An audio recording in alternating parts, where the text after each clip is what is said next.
Chelsea vise Vitor Roque, un transfert qui peut rapporter gros au Barça.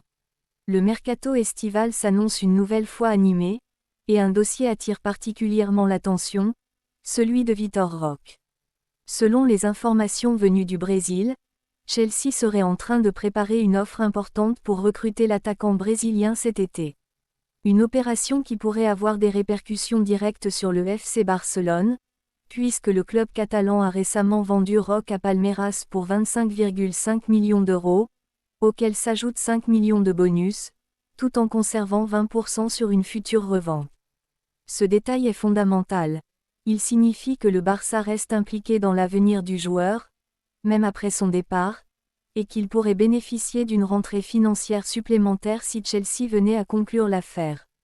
Cette stratégie illustre une gestion pragmatique de la part du Barça.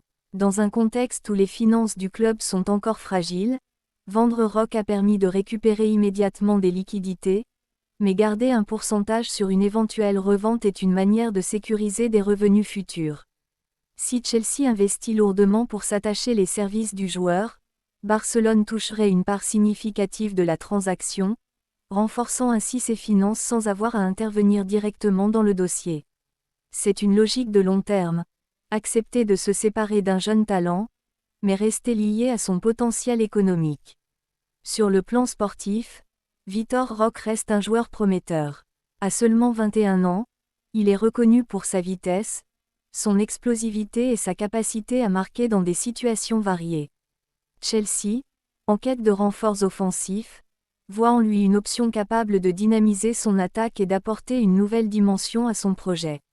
Pour Palmeiras, ce serait une opération financière majeure, et pour le Barça, une opportunité de récupérer une part d'un transfert sans avoir à gérer directement le joueur. Ce type de montage financier est de plus en plus fréquent dans le football moderne.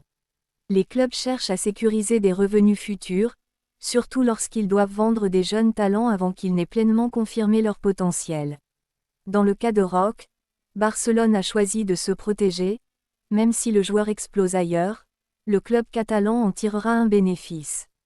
C'est une manière de rester impliqué dans la trajectoire de ses anciens joueurs, tout en s'adaptant aux contraintes économiques actuelles. En définitive, ce dossier montre que le Barça continue de travailler avec pragmatisme.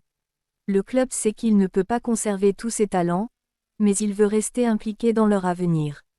Si Chelsea passe à l'action et conclut l'affaire, Barcelone pourrait voir ses finances renforcées sans avoir à engager de nouvelles négociations.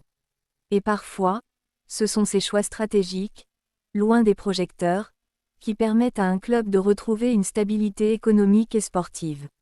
Vitor Roque pourrait ainsi devenir un exemple concret de la manière dont le Barça gère ses actifs, vendre au bon moment, mais garder une part de contrôle sur l'avenir. Yeah!